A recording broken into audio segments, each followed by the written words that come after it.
Hi Teen Titans, ito po si Ramil, ang inyong team leader. Tuturuan ko po kayo para matuto kayong mag-register ng new Technopreneur. So ang una, punta po tayo sa MyLX.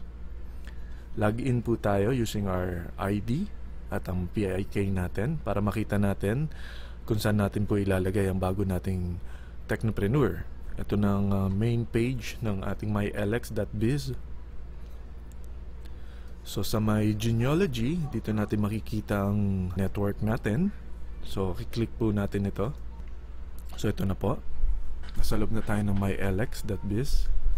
So lalagay po natin siya dito sa B. Kasi meron po tayong dalawang team, no? Yung A at B side. So ito po ang A, ito po ang B. So ngayon pupunta po tayo sa loadextreme.ph para doon po natin siya i-register. So mapansin nyo, meron na akong mga tab dito, no? So ganito po ang itsura ng Technopreneur card. Ito po yung harap, ito po yung likod. So sa harap, nandito po ang ID number. At sa likod naman po, nandun po ang tinatawag na SAC or Subscriber Activation Code at ang PPSC ng Product Pack Sales Code, no? So kailangan po natin itong mga data na to para sa registration. So babalik po tayo sa LoadExtreme. Dito naman po sa top right, may makikita po kayo dyan, no accounts, click here. So ito po yung kiklik natin para makapag-register po tayo ng bagong Technopreneur. So may terms of use, agree lang po natin. Pwede rin pong basahin yan kung may oras po kayo. So dito lalagay natin ang full name, address, region, province, town, birthday, cellphone number niya na gagamitin, ID number, SAC, ito po yung nasa card ng Technopreneur card, at email. So full name, ito po ang lalabas sa cheque na bibigay sa atin ni V-Mobile. So make sure na tama po ang pangalan niya sa ID niya. Kasi i-verify ito sa bangko pag nagpa-encash po tayo. So ngayon po lalagay na po natin yung pangalan niya, no? Sa birthday.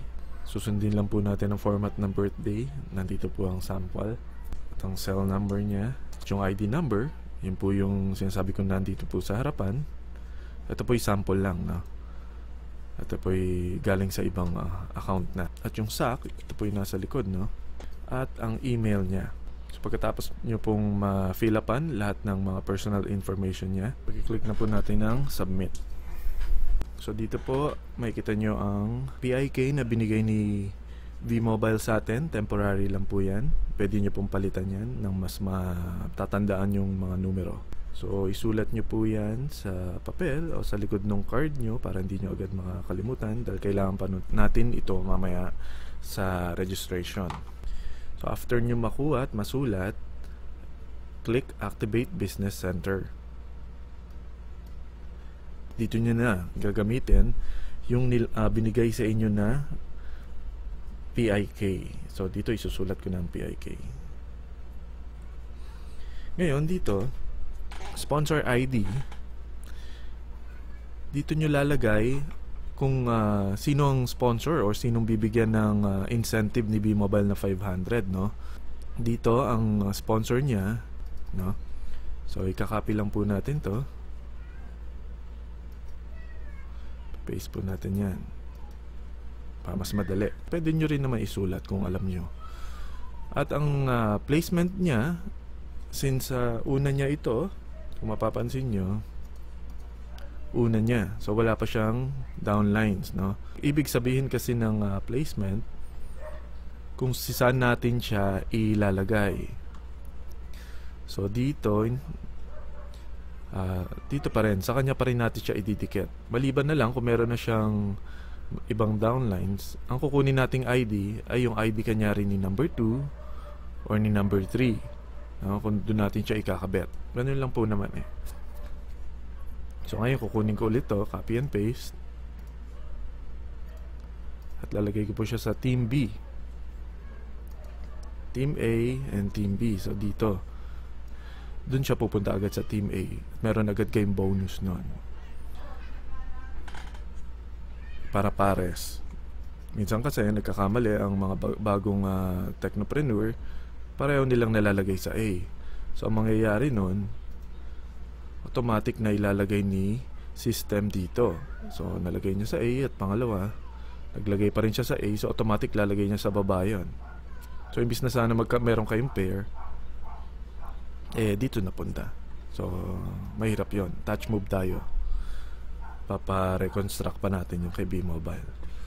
So kapag nandito na lahat ng mga data at numbers, so isasubmit na natin siya. So dito nakalagay na yung information, no?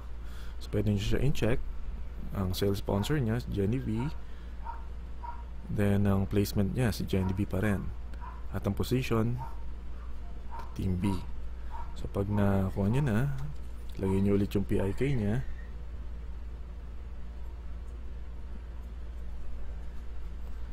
Na binigay sa inyo kanina. So submit. So lalagay natin yung ID, yung PIK, at yung PPSC.